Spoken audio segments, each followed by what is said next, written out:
Hello and welcome everybody, it's Ultrasparks here, and this video is going up on the Feed the Beast community channel. So to start off with, I would just like to say a massive thank you to the admin of that channel for giving me this opportunity. So today I'm here with the Tinkers Construct tutorial slash spotlight. So basically what I'm going to do is I'm going to talk to you about what Tinkers Construct is, and what we can do with it, and how to get started, and how to make a basic tool in Tinkers Construct, because Tinkers Construct is for making advanced tools. When you spawn into a world with Tinkers Construct installed, you're going to get this book here, Materials and You. You're going to spawn automatically with it. If you lose it, don't worry, you can make it again, and I will show you how in just a minute. But if you click on this book and have a look through it, basically it's going to tell you a bit about the mod itself and stuff like that, and things you need to make to get started. So I'm going to make these things with you and walk through it step by step and show you what to do in order to get started with Tinkers Construct and start making some of the awesome tools that it has to offer. So you can see just by flicking through it, there's loads of things to make, and if you lose the book, with a piece of paper and what's called a blank pattern, which I'm going to go into, you can make it again. So the first things we're going to need are, looking back in the book, blank patterns in order to make these stencil tables, part crafter, pattern chest, tool station, and then at a later stage a tool forge. So just looking at this, we're going to need 1, 2, 3, 4 blank patterns. So we're going to need 4 blank patterns. Blank patterns you can always make as many as you want, and they're quite easy to make. So in this chest I've got some wood, and I'm just going to make some planks. I don't know why I didn't make a crafting table before. Let's get a crafting table down and get started. So if we want a blank pattern, we're going to need some sticks. So 16 sticks should be enough. Just put them there a minute. And 16 planks means we're going to get 8 blank patterns. There we go, we've got 8 blank patterns. See how easy that was? It's just wood. It's something really simple to do. Now, looking back at the book, the first thing we're going to need is wooden planks with a blank pattern on top of it makes a stencil table. A wooden log with a blank pattern on top of it makes a part crafter. A chest with a blank pattern on top of it makes a pattern chest.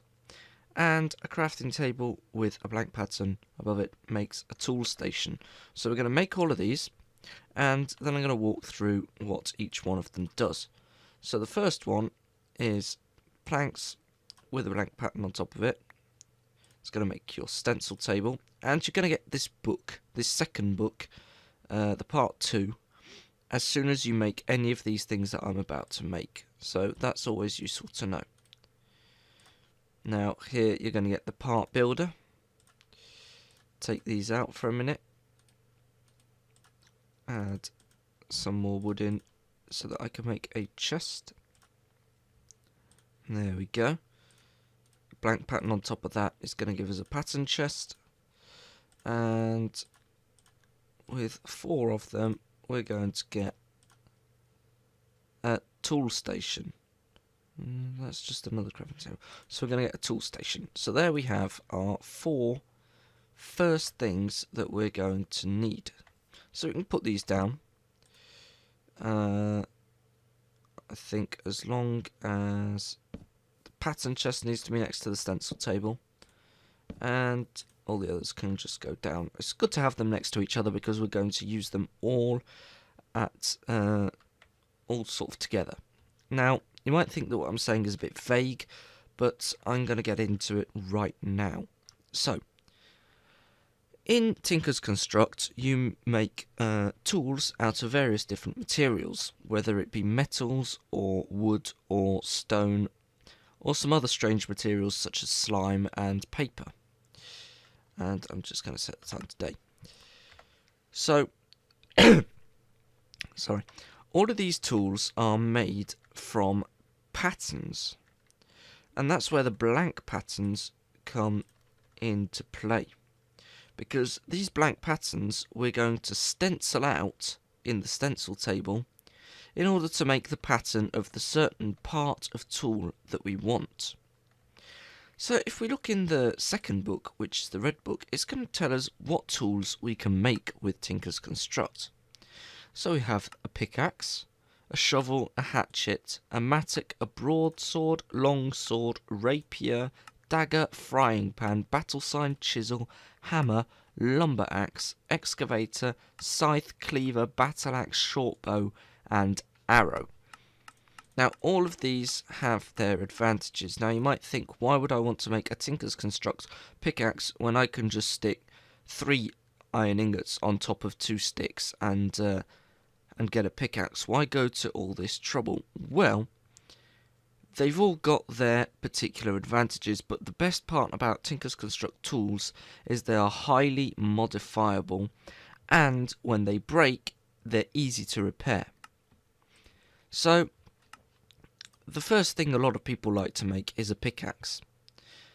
Now, pickaxe isn't my favourite tool with Tinker's Construct. My favourite tool is actually a hammer, because a hammer will actually dig out a 3x3 square of blocks, but it's harder to make. So to start off with, we're going to start by making a pickaxe so that I can show you the basic things with Tinker's Construct.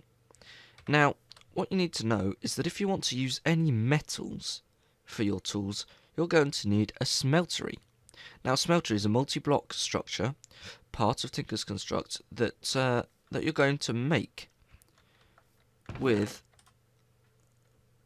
gravel, sand, and clay, pretty much. I'm going to need some cobblestone as well.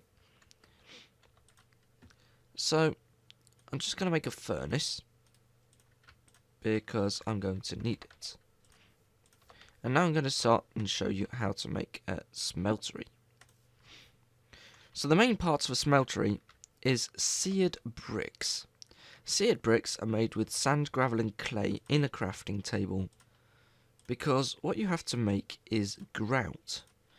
So you can put these 3 in any combination, anywhere, just in the crafting table, and you're going to get grout, like that. Easy peasy. You're then going to smelt this grout in a furnace or an electric furnace if you have Industrial Craft 2 or something like that. And when you smelt this grout, I don't have any coal on me, but take my word for it, you're going to get these seared bricks. So I'm just going to take these straight out of here because it's a lot quicker than actually smelting up a whole stack. Now, a smeltery, like I said, is a multi-block structure, and there are different blocks in it. So the first thing you're going to need is a smeltery controller, which is made a bit like a furnace. It's just a square of 8 seared bricks. You're going to get this smeltery controller. As soon as you make one of these, you're going to get this black book in your inventory, Mighty Smelting. Again, all of these books can be made again from just blank patterns and paper, if ever you lose them.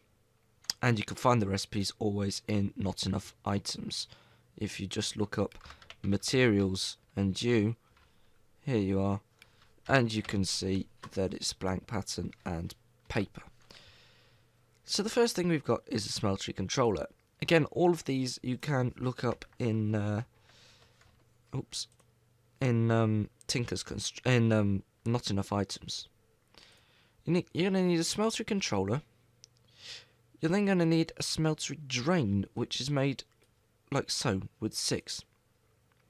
I would even say it's worth making 2 of these, if you can. It's really worth it, it's very useful. So we're going to get a couple of smeltery drains. Then I'm going to come into here because I'm going to need a piece of glass, and we're going to place this piece of glass in the middle, and seared bricks around it, and you're going to get a seared tank. Now that is going to hold the fuel for your smeltery. You're then going to need to make a couple of seared faucets, because one for each drain, like so. And this is why I want 2 drains, because it's best to make a casting basin and a casting table, like so. So these are all the main parts of your smeltery. Now you can have any number of these. You only need 1 controller, but you can have any number of tanks, drains, and basins, and that, well, it's a basin or a table per drain, and I'm going to show you why. As many as you want, as many as you can make with the seared bricks. The rest of your seared bricks, pretty much, you're going to make into seared brick blocks, like so. So I'm just going to make a few of these, just like this. So it's 4 in a square, makes 1.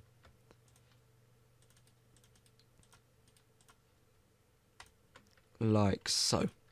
So now we've got seared bricks, a casting table and basin, a seared tank, a smeltery controller, smeltery drains, seared faucets. Next thing you're going to want to do is decide where you want to put your smeltery. Now, it's a 3x3 base, with then the walls around it making it almost 5x5. What I suggest doing is digging out a 3x3 hole in the 1 block below where you're actually walking, and you will see why. So, with a 3x3 hole, you're going to put the base, of 9 seared bricks, like that. Just going to get myself a diamond pick, just to get rid of that. You don't need a diamond pick to move them, it's just that speed was a better option. So now what you're going to want to do is put your controller down. Now I generally have it in the middle. It doesn't have to be in the middle, it doesn't even have to be on the bottom level if you don't want it to be. I've always put my tank there, 1 drain here, and then you can have the other drain anywhere, again, on any of the sides. And now just complete the walls like this. Notice that you don't have to fill in the corners with your seared bricks, and when this is done, you're going to see that it's become your multi-block smeltery, because your smeltery controller is going to turn on. Now, 1 block down from each drain, you're going to want to dig out. Put below one of them your casting basin, and below the other one your casting table. So the basin there, and the table there, and on the front of the drain, again, bit annoying. Come on, right. And on the front of the drain, make sure you click the front, your seared faucet. So there we go. This is your basic smeltery. Now, a smeltery can be made as big as you want. If you look inside it now by clicking on the controller, you've got a 3x3 inventory, which is equivalent to the 3x3 space inside it. You can double this by simply adding another layer of seared bricks. Now you can also add seared tank if you want to be able to see inside it and stuff like that, but then you need glass and it's a bit more complicated, and you can look that up for yourselves. But I generally think that seared bricks are fine, and when you click inside it, you've now got 18 slots.